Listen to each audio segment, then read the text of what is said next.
Dear students of class 12, Assalamu alaikum wa rahmatullahi wa barakatuh. I am Ghulam Ahmad Sheikh, lecturer political science, presently posted as Vice Higher Secondary School, Lalpura. Today I am going to interact with you on my next topic entitled as Alternative Centers of Political and Economic Power. लेकिन बीच में ये बात मैं आपके जहन में डालने की कोशिश करूँगा कि मैं चंद हफ्ते की स्पेल के बाद आपके साथ इंटरेक्ट हो रहा हूँ। ये चंद हफ्ते मुझे सरकारी मसरूफियात थी। मैं एज डिप्टी मजिस्ट्रेट अपने फ़राइज़ मनसबी को अंजाम दे रहा हूँ अपने ही एरिया में अगेंस्ट कोविड-19 फाइट। आज भी मेरी यही ड्यूटी है, लेकिन मेरे जहन में ये बात आ गई है कि अपने बच्चों को इग्नोर करना अच्छी बात नहीं है। इसलिए आज के डेट पर मैंने ये सोच लिया कि सुबह सवेरे अपने बच्चों के साथ ऑनलाइन इंटरेक्शन करके मैं अपने आप को भी और अपने बच्चों को भी, स्टूडेंट्स को भी a sort of peace of mind फराहम करने की कोशिश करूँगा। और इस चंद मिनट के इस वक्फे को मैंने आपके लिए रिजर्व करके रखा है। और आज का टॉपिक जैसे मैं आपके सामने मेंशन कर चुका हूँ, सिलेबस के हिसाब से पॉलिटिकल साइंस सब्जेक्ट में ये नंबर 4 पर ये चैप्टर आ रहा है। और हमारी इस चैप्टर का जो टाइटल है alternative centres of economic and political power. जैसा आप जानते हो, थोड़ा मैं पिछले लेसन में जो बात मैंने आपके साथ की है, US dominance in world politics, उसके बाद में आने वाला ये चैप्टर है। इसकी एक सीरियलाइजेशन है, तसलसल है इस सिलेबस को डेवलप करने में भी। जहां बात खत्म होती है वहां नई बात शुरू हो जाती है, क्योंकि पूरी दुनिया में डोमिनेंस छा चुकी है अमेरिका की। इस डोमिनेंस को खत्म करने के लिए बहुत सारे स्टेटों ने बड़ी कोशिश की है। बड़ी कोशिश करके ये मुतबादिल पावर के जो मराकज़ हैं इनको वजूद में लाने की कोशिश कर रही है। Alternative centres of political economic power. जैसा पावर का रुख, जैसी इम्बैलेंस हुई है दुनिया में, एक मुल्क बड़ा पावरफुल है, उस पावर के बराबर कोई पावर नहीं है। उस पावर को काउंटर करने के लिए बहुत सारे ममालिक मिलने की कोशिश कर रहे हैं, इत्तेहाद करने की कोशिश कर रहे हैं और अमेरिका के खिलाफ एक मुतबादिल ताकत का सरचश्मा वजूद में लाने की कोशिश कर रही है। अल्टरनेटिव, मुतबादिल, जहां आपको ऑप्शन मिले। रुख पावर का एक ही तरफ है, इस रुख को कट करने के लिए और पावर सेंटर बनाने की जरूरत है। और बहुत सारी स्टेट्स इस मुतबादिल पावर को तैयार करने की बहुत बड़ी कोशिश कर रही है। Alternative centres of political and economic power. दुनिया में डोमिनेंस अगर किसी मुल्क को करनी है तो इसे पॉलिटिकल पावर भी कैप्चर करना है और इकोनॉमिक स्टेबिलिटी अपने अंदर लानी है, ताकि दुनिया पर वो रूल कर ले। वो इस यूनिपोलरिज्म को खत्म करने के लिए alternative centres of political economic powers create करने की बहुत सारी स्टेटों ने कोशिश की है। क्योंकि आज का मेरा टॉपिक है इसी अल्टरनेटिव सेंटर्स जो हमारे सिलेबस में दिए हुए हैं, इसमें 3 अल्टरनेटिव सेंटर्स ऑफ पावर्स दिए हैं। जो 3 अल्टरनेटिव पावर्स यूनिपोलरिज्म को चैलेंज करने के लिए वजूद में आ चुके हैं। एक है ASEAN, दूसरा है यूरोपियन यूनियन, तीसरा है चाइना। लेकिन आज का मेरा जो टॉपिक है वो मैं आपके सामने, आपके साथ आसियान एक ऑल्टरनेटिव पावर वजूद में आया, उसी पर हम बात करेंगे। लेकिन अपने टॉपिक पर आने से पहले आप कॉपी में निकालेंगे और कलम में निकालेंगे। चंद मेन पॉइंट्स इस टॉपिक के आप पहले याद रखेंगे।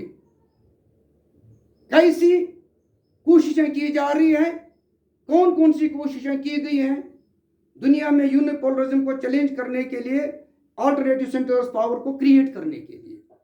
नंबर 1 पॉइंट आप लिखेंगे इसी alternative centre of political and economic power के सिलसिले में। नंबर पॉइंट आप एक याद रखेंगे, to get rid of the dominance of unipolarism the states have been creating many centers of powers and thus establishing the balance of power in the world. Balance of power.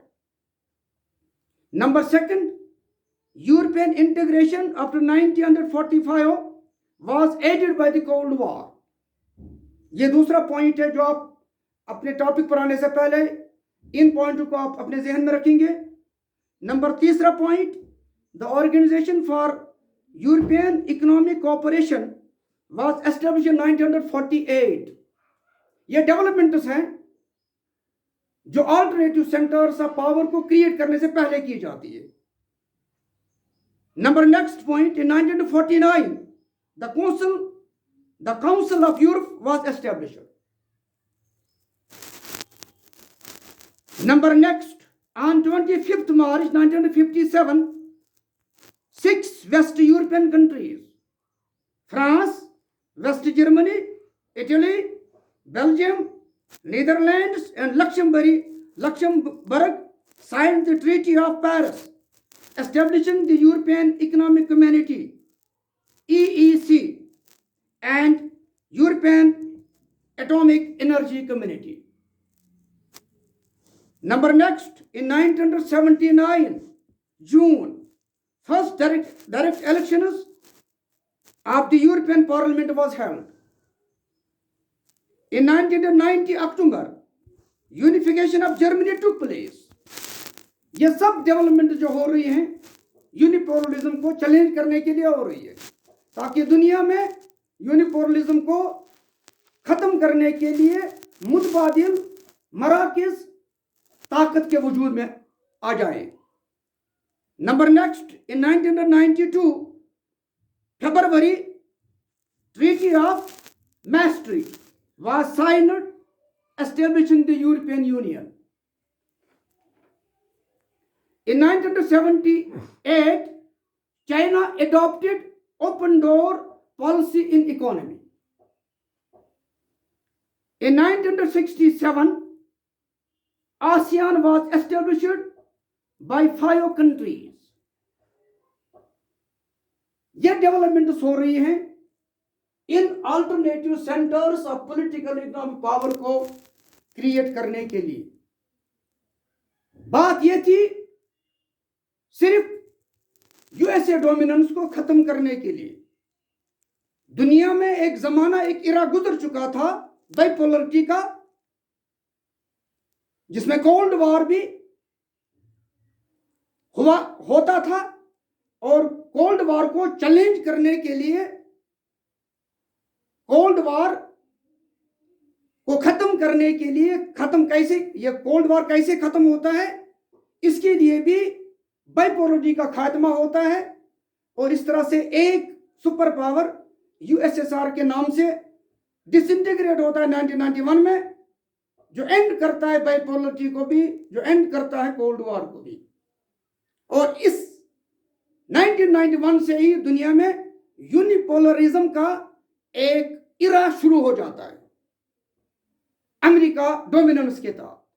जो हमारा इससे previous chapter जिसमें आपके साथ मैंने interaction की है, इस डोमिनेंस को खत्म करने के लिए दुनिया में बहुत सारे ममालिक मिल जाते हैं और ग्रुप्स वजूद में लाते हैं, जैसा एक यूरोपियन यूनियन, इसके लिए भी एक ट्रीटी साइन की जाती है, और फिर एक यूरोपियन यूनियन नाम की ताकतवर तंजीम दुनिया में वजूद में आती है, जो यूरोपियन कंट्रीज के ममालिक पर मुश्तमिल होती हैं, और इस तरह से आसियान का भी एक रीजन वजूद में लाया जाता है, और इस तरह से चाइना भी उभरता है एक alternative centre of political economic power के तौर पर भी। और इससे पहले भी मैंने आपके जहन में यह बात डाल दी है, कहा जा रहा है बाई 2030 और 2035 तक चाइना ही रिप्लेस करने जा रहा है अमेरिका को। आज भी आप देख रहे हैं चाइना की बड़ी डोमिनेंस दुनिया में इस वक्त भी जारी और सारी है, और रिप्लेस करने की अमेरिका को बड़ी कोशिश की जा रही है। लेकिन आज का जो हमारा टॉपिक है ये आसियान है, ASEAN as an alternative centre of political economic power. तो जानने की कोशिश करेंगे ये आसियान असली है क्या। आसियान, अगर इस एब्रिविएशन को हम ओपन करने की कोशिश करेंगे तो इसकी फुल फॉर्म है एसोसिएशन ऑफ सब एसोसिएशन। पहला ए जो है ये एसोसिएशन के लिए स्टैंड होता है, एसोसिएशन ऑफ सोवियत। दूसरा ई है ईस्ट, ए है Asian, association of South East Asian pertaining to the Asia continent, Association of South East Asian Nations, Association of South East Asian Nations। ये भी एक ऑल्टरनेटिव सेंटर ऑफ पावर होता है, वजूद में लाया जाता है। कौन सा centre? Political and economic power का। ASEAN, association of South East Asian nations, इसको एस्टेब्लिश किया जाता है ऑन अगस्त 8। ये चीजें आप ध्यान में रखेंगे, अगस्त 8 1967। वो जो आसियान है, it stands for association of South East Asian nation. It was established on August 8, 1967 by 5 original member countries. By 5 original member countries. By 5 original member countries. लेकिन कहां वजूद में लाई गई है? In Bangkok,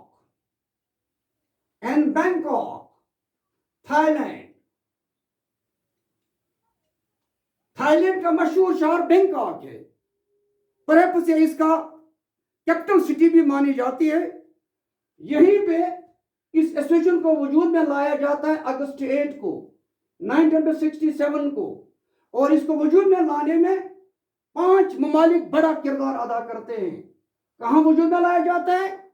in Bangkok, Thailand के capital city में, अगस्त 8, 1967 by 5 original countries, namely Indonesia, Malaysia, Philippines, Singapore and Thailand।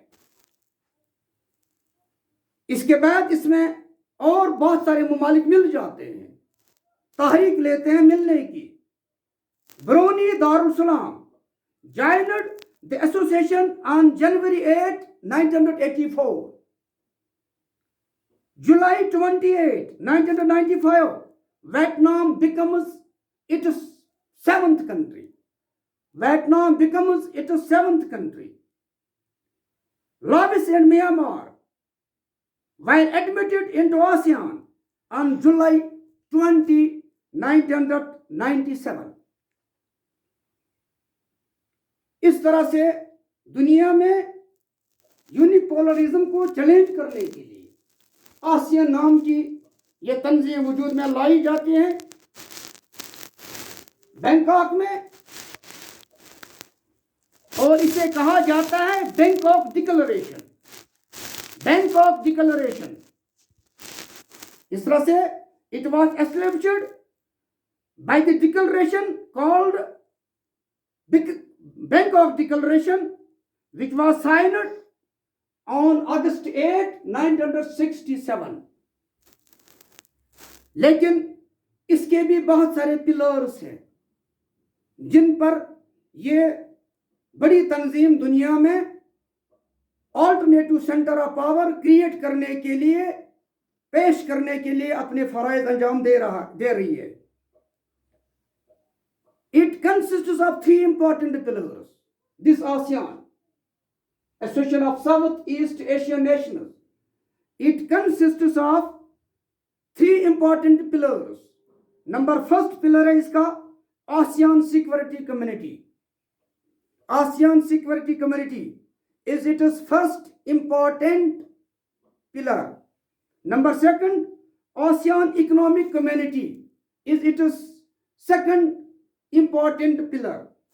And its third important pillar is ASEAN Socio-Cultural Community. अभी आप जान चुके हैं कि आसियान का क्या माना है.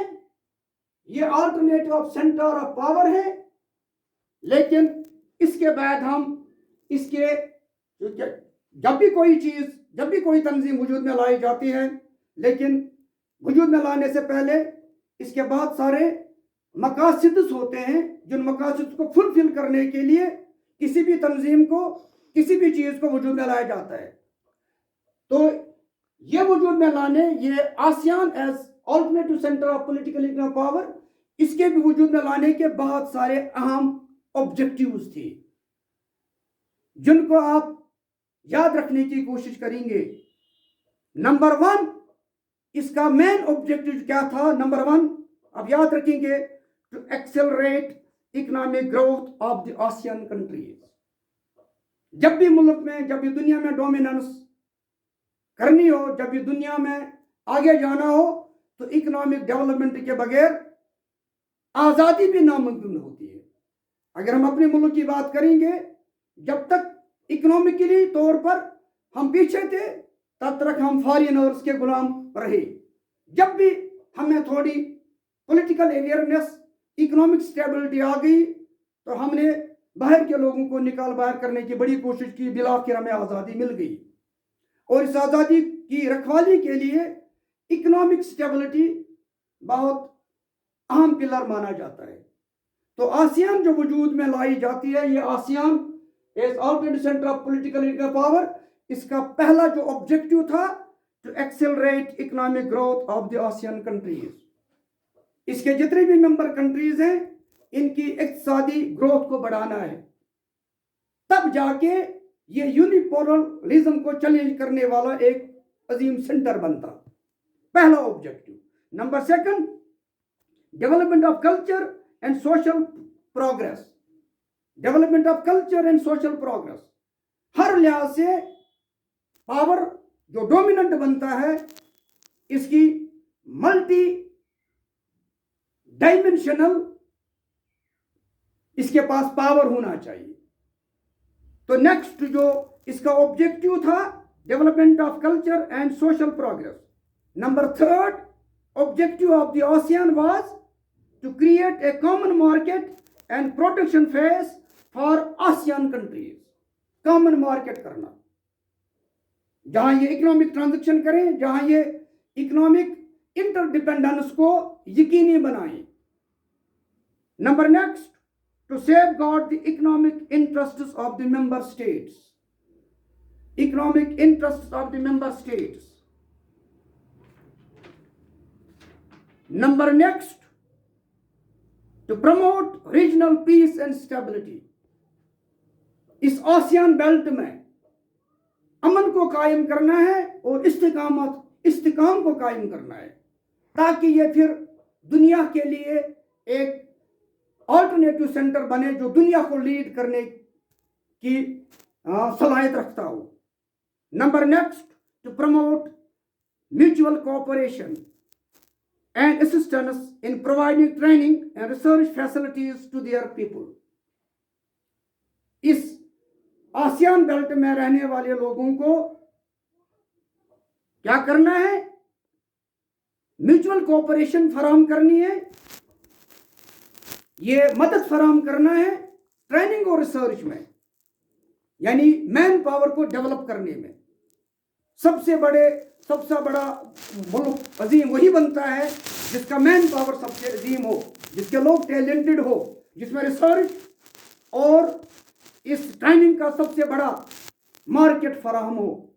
तो इस ट्रेनिंग और रिसर्च को, फैसिलिटीज को लोगों को फराहम करने के लिए भी इस आसियान ग्रुप को वजूद में लाया गया है।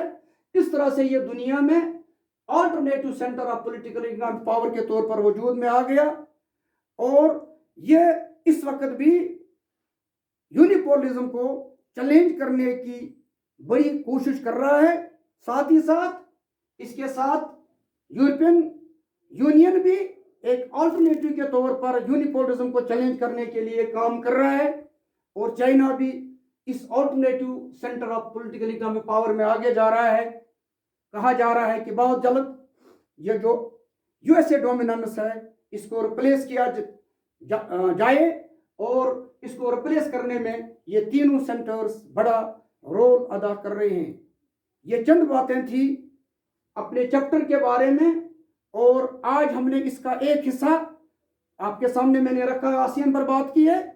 इंशाल्लाह in the next chapter we will discuss our second phase of this chapter, namely European Union. Thank you. Have a nice day.